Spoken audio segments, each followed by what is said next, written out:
a knock on the door. I open it. It's the cops. And I'm like, oh, no, thank you. No.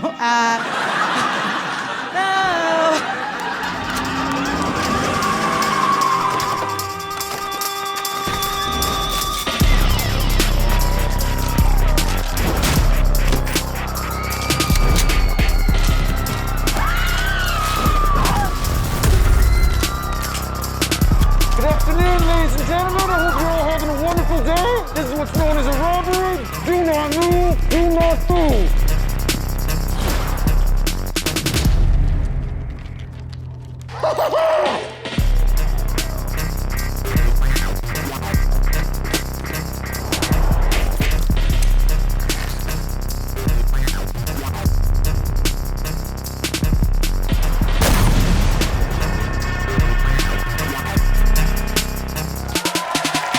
One of my favorite comics to watch. You guys will absolutely love her. Give it up for Miss Liza Treyger, you guys. Let her hear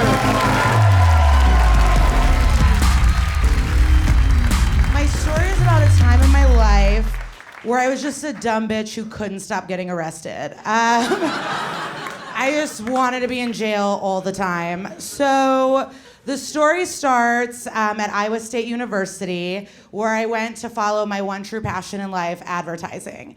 So I show up as a fresh-faced teen just being like, I'm gonna make commercials. I hated everybody. I did not fit in at all. They made me live in an agriculture dorm. So it was just like all these girls who had pictures of their farm animals that were their friends that they like won contests with and then ate later in the evening at a restaurant called the Machine Shed. So I didn't get along with them. And then I just didn't connect with anybody. Like on my 18th birthday in college, I had no friends, so I just went and got my nipples pierced because I thought like this is a way to like commemorate the time. But like that is how lonely I was, that I just went alone and was just like, yeah, pierce some dude. And then I tried to fuck that guy. It didn't work out. He liked Jesus.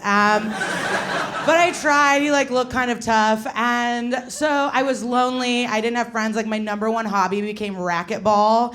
And like I don't want to do that. I'm like a 50-year-old Asian. And I was the treasurer of the Jew club. Like nothing was really happening. Like I couldn't find a friend, I couldn't find a passion, and so I just like started drinking a lot. And obviously that's what everyone does in college, but yeah, I just got blacked out constantly all the time. And then this one night, my friend, she was having some friends over. I remember hooking up with someone in her bed, and then I had a bump on my head, but I don't remember how, and then I just took a nap on the couch.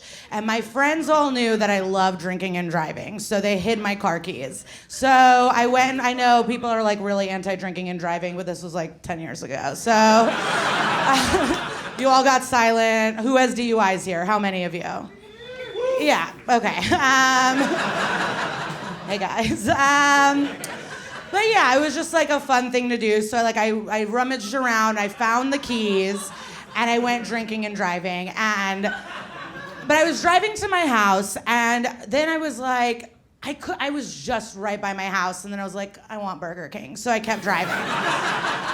And 2 blocks from my house, I get pulled over, and I just act like the dumb white bitch I am, and I'm just like, I know my rights, I have a lawyer, like calling my dad and being like, I'm not drunk, but like, yeah, it's a problem. So they take me to jail, they put me in the drunk tank, which I'm kind of into because I love the aquarium, and I felt like I was in one, so I was like, okay with it.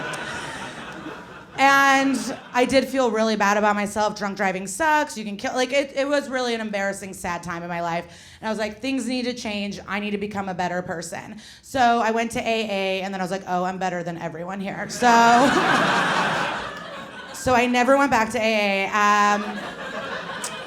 But, you know, I was, like, depressed and, you know, just, like, really introspective. I probably read some books or two. And I was really trying hard to be sober and not be, like, a wild gal. And my friend Shannon at the time, she had a lot of problems, too. She was trying to be sober. Now we all know it's because she is a lesbian and she was, like, hiding her true self. You know what I mean? It's like, but we all should have known she had this ponytail that was, like, gelled really tight with, like, right in the middle of the head, you know? Like, no casual girl loves soccer that much. So he should have known, but so she was having weird problems, like figuring herself out. I obviously was not in the right place in life, but wasn't mature enough to be like, I need to get out of here. And she called me one day, this was 3 weeks after the first arrest, and she went, hey, do you want to have a sober night out and we'll go to the gymnastics meet? We had an amazing gymnastics team. And I was like, absolutely. So I went to her dorm room, and before we went to the gymnastics meet, she went, I mean, we should have one drink. I was like, yes, yes. So the next thing I know, the bottle of Parrot Bay is gone. And I'm not sure what kind of liquor it is, but it's clear and there's a fun bird on it. We drank it. And then I just remember us just wanting more. And so like we're walking through the girls' side of the dorm, just like getting as much booze as we can. And then I remember my crush on this Woodsy boy, like he lived in the dorm as well. So I was like, we gotta visit Woodsy. And so we go to his dorm, and this is the thing, like, I was pretty drunk, so I don't remember the exact details, but I just remember everyone's face of disappointment. Like, nobody wanted us there. And we were just like, you know, just classic drunk girls, a lot of leaning and complimenting. And then, next thing I know, Shannon is bleeding. Full on, all the way, both her wrists, just blood everywhere. And because I knew she was depressed, I'm like, clearly she's trying to kill herself. So I start running up and down the dorms, just like, Shannon's trying to kill herself, call 911. She's committing suicide, call the police. But she wasn't trying to kill herself. She was just having a good time punching through the fire extinguisher glass. So like, my bad. Just a goof, you know? So we get back to the dorms, we clean her off, she's laying, life goes on, a knock on the door, I open it, it's the cops, and I'm like, oh, no, thank you. No.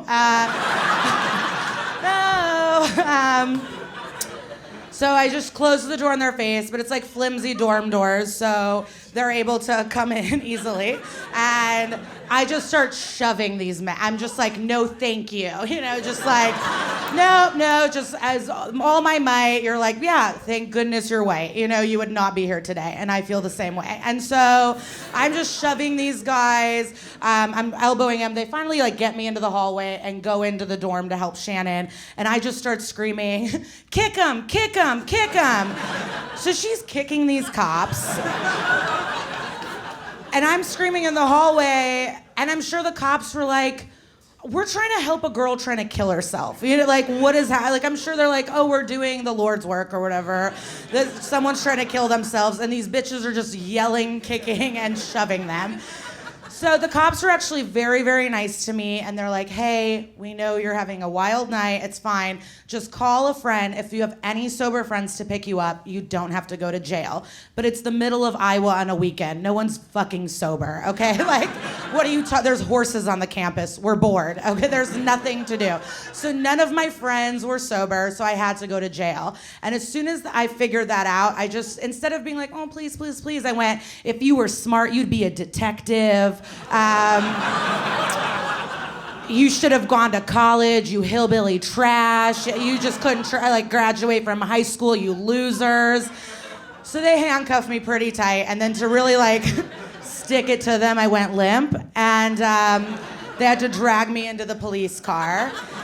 And they took Shannon off to the hospital, and I'm in jail again. And then I wake up in the middle of the night, Shannon is in jail. So, Shannon, why are you in jail? She was throwing bedpans at people at the hospital. Now we're both in jail.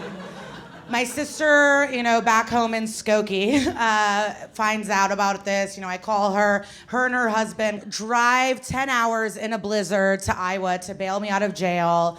And they're like, you clearly don't know how to live on your own, so we're taking you home.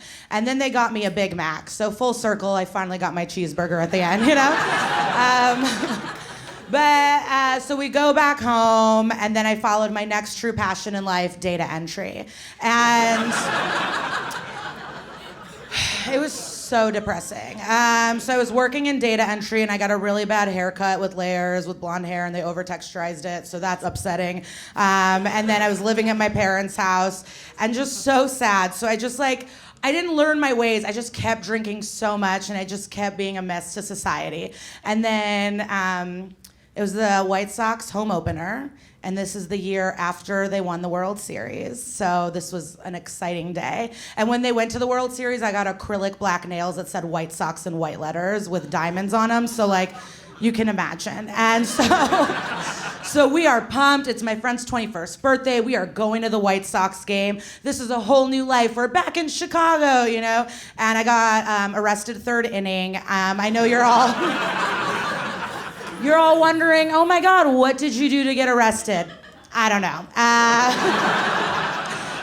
No idea. All I remember is the same faces of disappointment as the party and the dorm room and just like everywhere. And so as I came to from my blackout, they let me out on my own recognizance, which, no, I was so drunk. And all I could remember is my friend's address, and she lived at 420. I got in the cab and I went, take me to 420, sir. And so we went to 420. And I'm sorry, this is so embarrassing. I didn't pay him, okay? I just ran away. And so I was like grappling whether to be honest or not, but we're here, so I ran away. And I get to my friend's house, and the whole time I'm thinking like, oh, I'm gonna get so much sympathy. Oh, I'm so sad, I keep getting arrested. Poor me, I'm a menace, you know? And she's midway through an abortion pill. Yeah, gasps. But some of you don't know you can have at-home abortions. So she's midway through an abortion, and so then I had to give her attention. What a cunt.